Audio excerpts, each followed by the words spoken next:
Adhikari. One of the best known quotes on education is attributed to Nelson Mandela. Education is the most powerful weapon you can use to change the world. Good morning, respected judges and this august gathering here. Today, I, Pratyush Adhikari, intend to go further motion. School education should be made free and compulsory for children across the world. When man begins his life's journey, he is vulnerable and needs constant guidance and support. School education nurtures the mind and makes us human. It differentiates us from other species. Therefore, inevitably, it's a fundamental right for every child that walks on earth to be educated to the fullest. With global recessions and whatnot, the costs of education have escalated tremendously. But should being born in a not so well-off family be enough to deny the child the right to get educated? No. Venezuela, a country in South America, not one of the most... Sure. You said that education costs have gone up because of recession and the economy, but giving free education won't it add to the recession and the degradation of our economy? The recession had been caused because of liquidity crisis, which is again being studied by economists, for which we again need education. Thank you. Yes, but... One of the reasons contributing to the phenomenal growth of Venezuela was the policy of free and compulsory education. Another example, the Scandinavian countries, Finland, Norway, Sweden, Ireland, Denmark, the countries that follow the Nordic welfare model. One of the freest economies in the world, but a free public education and healthcare system. As a result, the lowest unemployability rates, highest purchasing power of the citizens, high employability on reaching adulthood. Sure. Yes, but the Scandinavian Nordic countries, they don't have to deal with the level of diversity and the number of population and all the problems that we have. It's easy for them. I'm sorry, we are over here debating the merits and demerits of compulsory and free universal school education, not Indian or Scandinavian education. Yes, we are. The high human development index has led to a vigilant society there which is aware of everything that goes on in the country. Therefore, I think it is clear that free and compulsory education is a boon, not a bane. Another example, today we live in a highly polarized world. Terrorism is on the rise. And education, my friends, is the most powerful weapon we can use to kill bigotry and intolerance itself. The youth, because of low education and low quality of life, are drawn towards terrorism. So let's all vouch for free education in our cities, countries, and the whole world itself. It's our duty to ensure that every child who walks on earth, on this planet, has access to quality and free education that would open up the horizons for him and would empower him to make an informed decision. Let's do it for children across the world. Let's do it for ourselves. Let's do it for our future generations. Let's build a world free of exploitation, unemployment, and radicalization. Let's hand over an educated and enlightened world. Kofi Annan, the former UN chief, once said, "Education is a human right with immense power to transform." Let's make free education at school level the need of the hour as people make the world and the economy, not the other way around. Thank you. My name is Astha Modi and I'm from Montfort School. Without a cent, I got the top-rated pens. With arduous efforts, however, I acquired a fold. Guess which of the two I keep under thicker fence? The pens lying around the corner, or the one with imprints of my exertion, my fold. Honorable members of jury and my opponent speakers, today we four as a team oppose the so-called moral stand of free and compulsory education. The topic of today's motion is education should be free and compulsory in all schools around the globe. And I will be focusing on just two parts of the sentence, free and compulsory and all schools. How do you expect education, for those who don't understand its value, for those who are stuck in this unending poverty system and education is the last thing that comes to their mind? How can we give free and compulsory education to children in a country like India, where vast diversity comes in the path of its development? It's the year 2015. We humans scavenge for all the basic necessities that we considered for granted in the past. Basic necessities like pens, registers, and classrooms with chairs to sit on. All these are luxuries that we cannot simply experience today because the world economy is decreasing day by day. Every dollar we are spending on the education of these very people who don't value it. What is that one thing, one concrete fact that our parents have been feeding our minds with? What is that one accomplishment without which whatever we do in our lives carries no value? Isn't it money that we understand at the end of the day? Anything that we earn at the expense of spending a few pennies is what is valued. It is indeed what the great Spanish writer had implied when he said, that which costs little is less valued. Yes? Don't you think that the people, the students really value their education? Don't you think that they want to move forward to well in their life so that they can really settle at a great place and be at a greater height? Don't you think that? When you give them education for free, how will they value it? They will take everything for granted. They think that education is free, everything they can take for granted. They think everything is free in this world. How will they value a thing on which their parents are not spending a penny? You value only that thing that on which you spend some money. Okay. The education would diminish the value of education in the eyes of the children and their parents. How are we going to define success within education without a value for education? And how will it be exactly implemented? Should it be made a law? If it's made a law, then obviously the profits of private schools will decrease and they will eventually shut down their institutions, thus increasing the number of government schools in this country.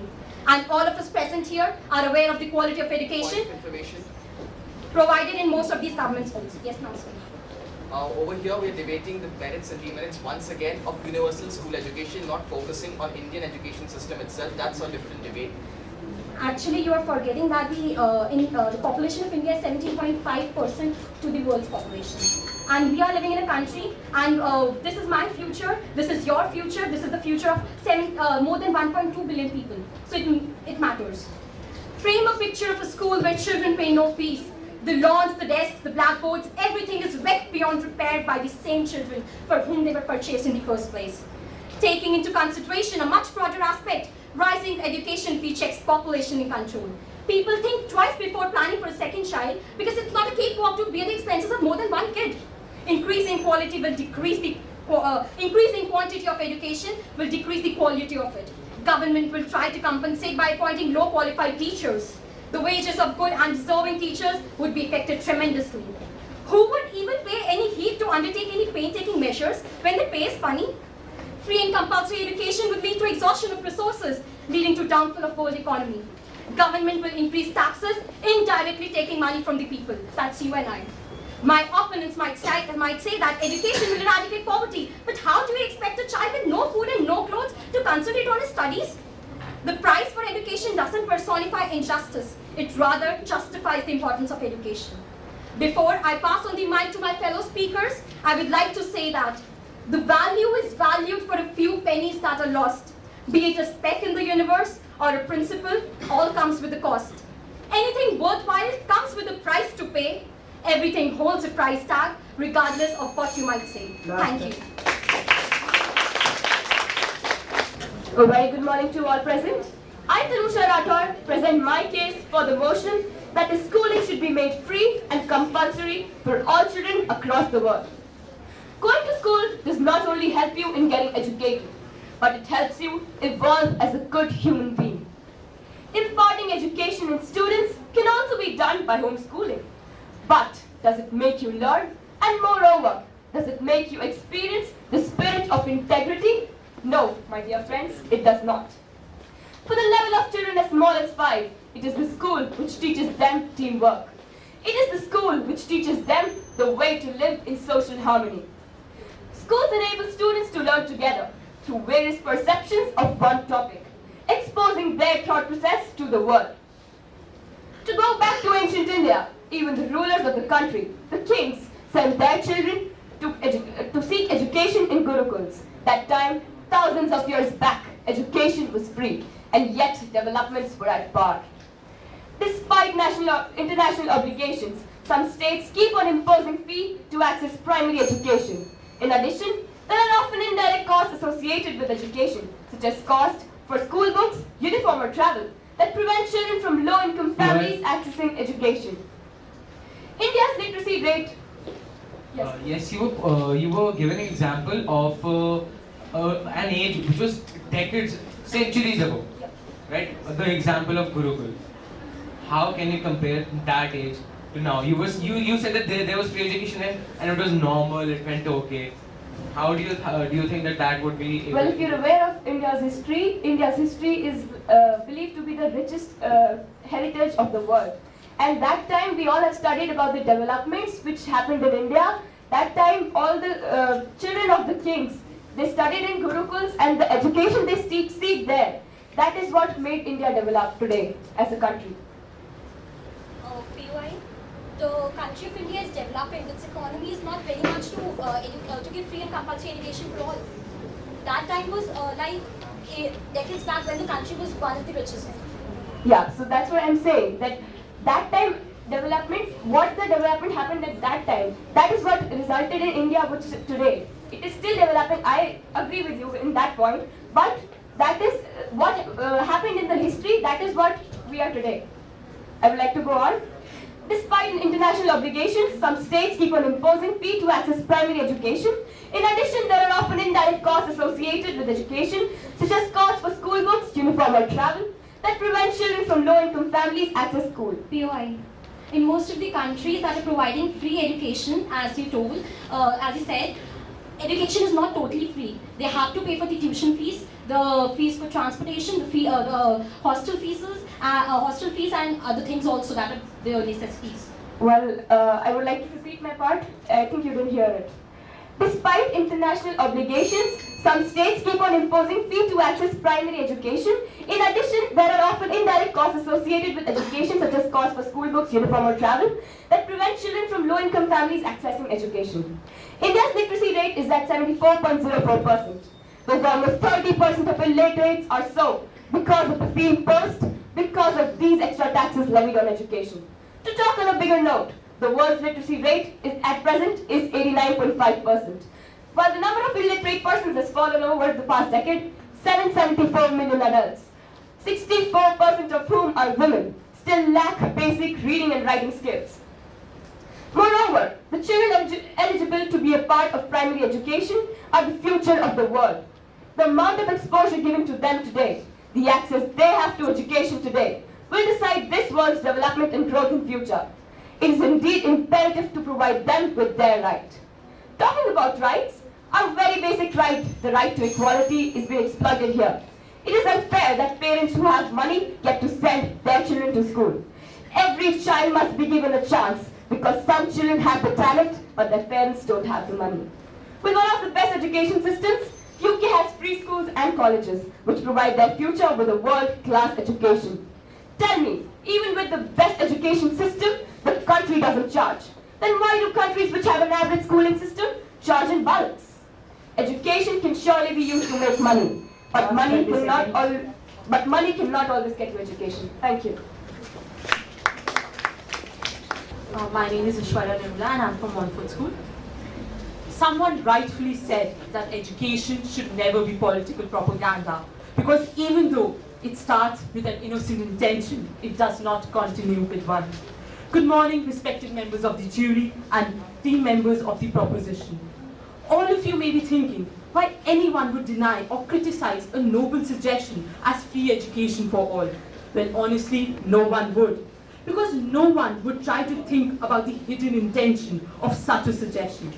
As all of us know that desperate times come for desperate measures, well, free education, my friends, is a desperate measure by the one in power, so no one could have the heart to depose him or her. I want all of you to ask yourselves right now, does quantity beget quality? Doesn't free education promote quantity instead of quality? The hunger for power today has led to the downfall of the world economy. The promotion of mediocrity over meritocracy is giving students no incentive to work or to achieve success.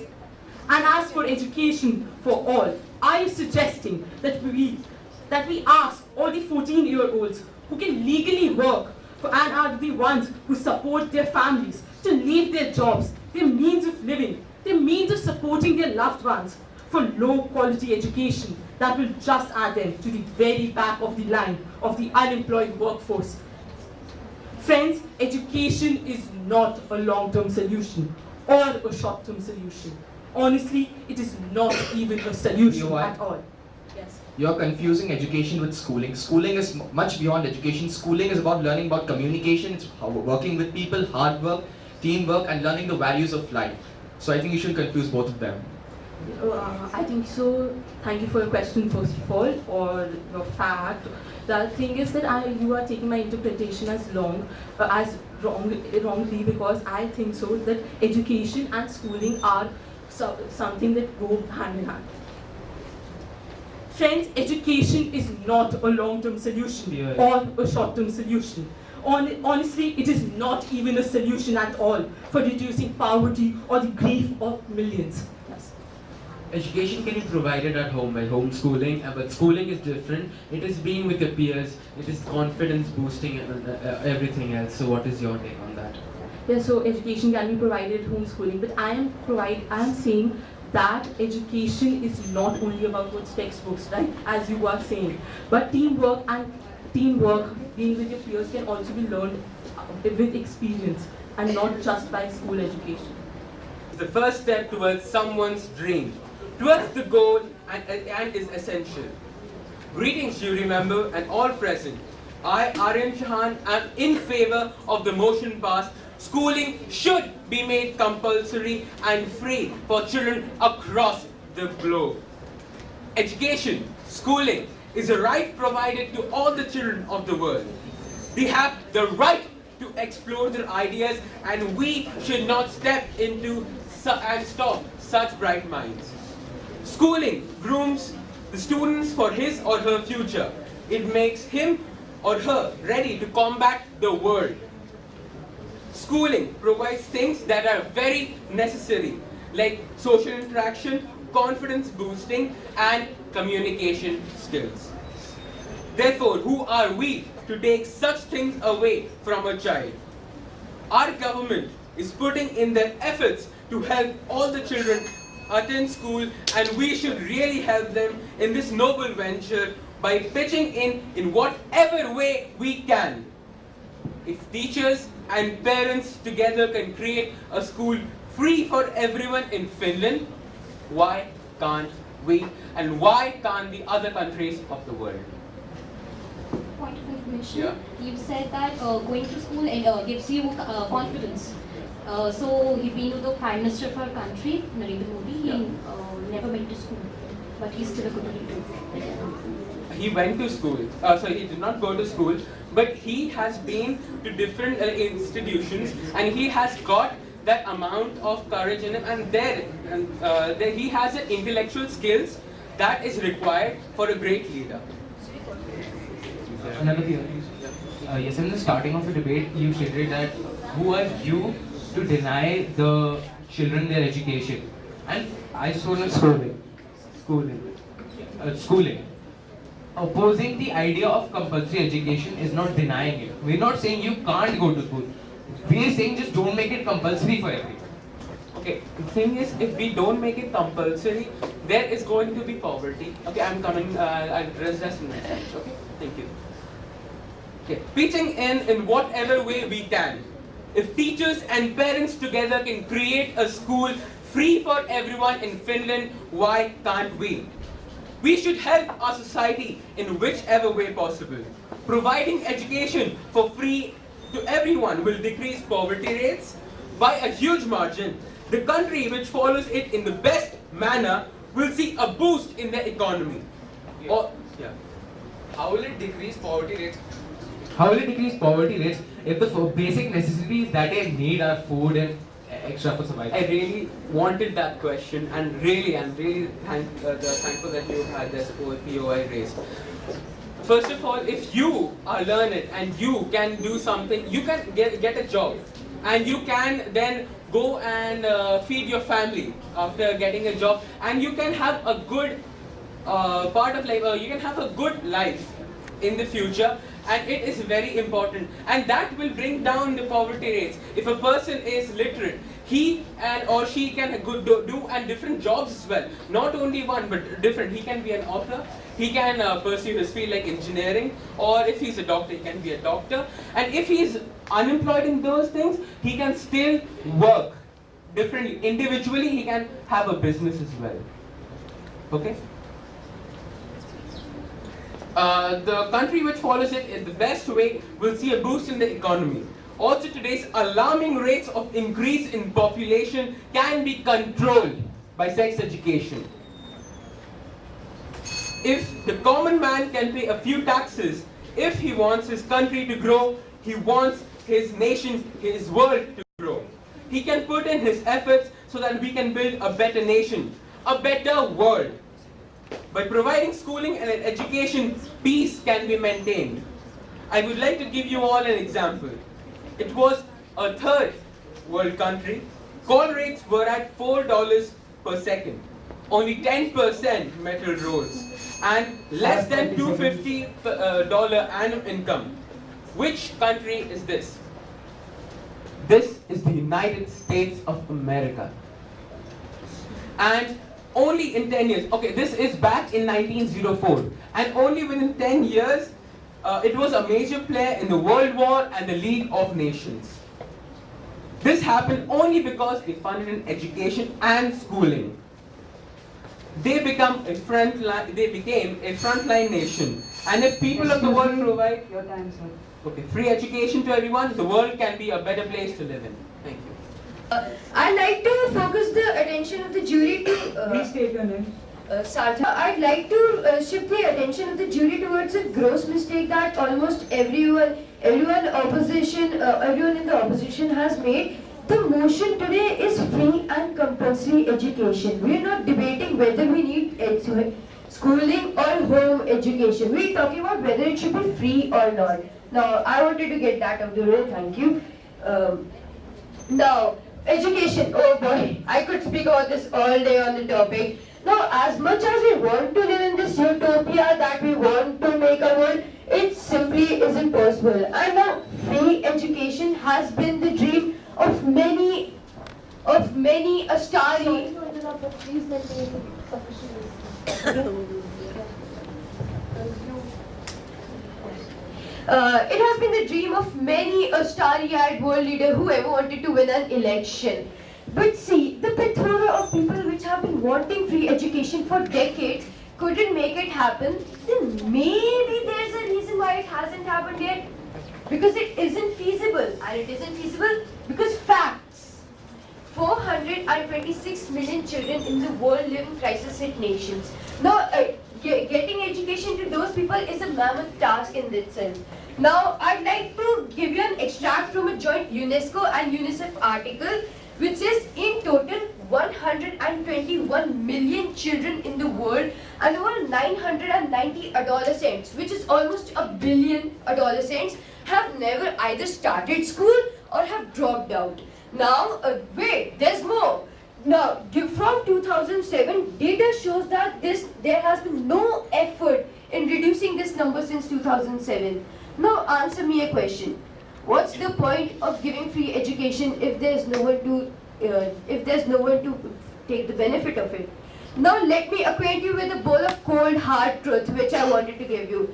We take free things for granted. Yeah, don't look at me like that, like I'm some entitled old spoiled brat. I know you're all looking at me. Yes, please. You said that there are not enough people to take benefits from the free education provided. But I want to correct you that there are many people who are not receiving education. And also in your homes, if you have a domestic helper, his or her child is most probably not attending school because of the money factor, first of all, and then he or she is denying a better future. So we want... Please. Attention to the fact that almost a billion adolescents are not being able to go to schools. I was just drawing attention to the fact, and I was also saying that we what is the point of having free education if almost 1/7 of the population is not there to receive it? Now, coming to the, I was talking about we taking free things for granted, and yes, we do take free things for granted. We do not really appreciate the worth of anything unless we know how much we had to work for it. The PS4 we had to get good grades to work for. The new mobile phone we had to persuade our parents to get. Even see, the destination is as important as the journey itself, and we need to work something to truly appreciate it and to understand its worth. Now, what someone in your team said, money cannot always get education. Now you're studying in a school. I don't think it's a government school, so you are paying fees. So I think you contradicted yourself. Thank you.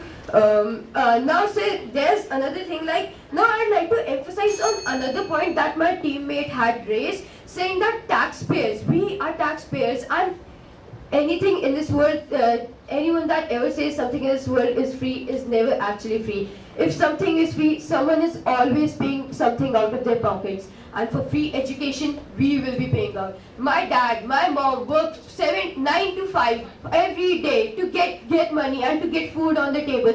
And you're asking them to pay, they are paying income taxes, and then you're asking them to pay more for the entitlement of different people. Why are we enabling other people to take our benefits? Now, it's always the middle class man who has to grind between the cogs of commercialization and all that. We are paying taxes from all sides. This is getting to the point that someone says free and a child will start crying because that will result in more income tax.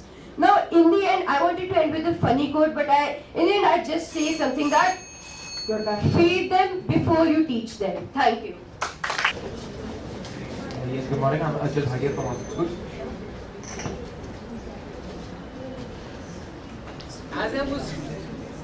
As I was sitting there, what these guys were saying, I just heard one line that they said again and again and again: the right to education. Okay, so if it's such a basic right, do you know which is more basic, which is more fundamental? The right to freedom. And do you know, by applying compulsory education in a country, you're denying the right to freedom to those children. Don't they have freedom to know what they want? Don't they have freedom to select what they want? Select the type of education they want?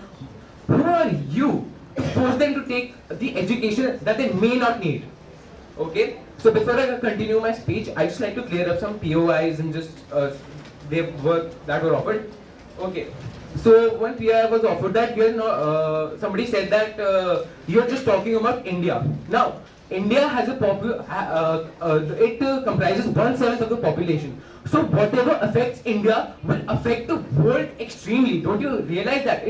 Every seventh person in the globe is an Indian. So whatever affects India will affect globally and extremely. And then somebody said that, yes, about poverty. Now, giving education to people who are suffering from poverty, that does not mean that they can rise up from poverty, because they need food to survive, right? They're not getting food. How will you give any education to them if they're dead? Next, okay, that's all that I wanted to clear. Next, I wanted to say, why is free education even considered a good idea? Is it because it is a basic fundamental right? We are not denying it. You have to realize we are not denying it. Opposing the idea of free education is not denying the right. But that doesn't mean it is something to give away free. Now I know there are many schools which are demanding a very high fee, but practically anyone can get into those schools. But there are, on the other hand, there are schools which charge a menial fee. Now those schools, they are hard to get into. That's why this is the solution offered instead of free education. Merit. Use merit.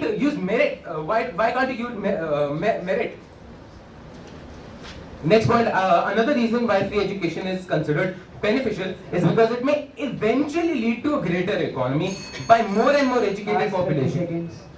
Well, let's say more and more educated population. Well, let's say that a lot of the population got educated. But this fact remains: how will enough jobs be generated? Where will the infrastructure be generated? For anything you pay, you value more. If education is free, students won't concentrate on studies enough. And you did a free education till the age of 14 anyway. What more do you want? Last, I'd like to end by pointing out the tendency of people. Whenever we hear the word free, we go crazy. Free education. Hands up. Okay, last line. Let's stop a moment and think about the consequences before we rush into the session. Thank you. Greetings of this blitzer summer morning to the esteemed members of the jury and to all present. I'm Aparna Badwar and I will just sum up the points my fellow teammates presented. Schools are an important aspect in our lives. Day-to-day routines, right? All of us sitting here can surely relate to this. But what about the staggering number of children out of school? What about those children who can only think of sitting in a class and learning new things? Things to change their dreams into realities. Day in and day out, we see an alarming rate of increase in crimes and illegal activities.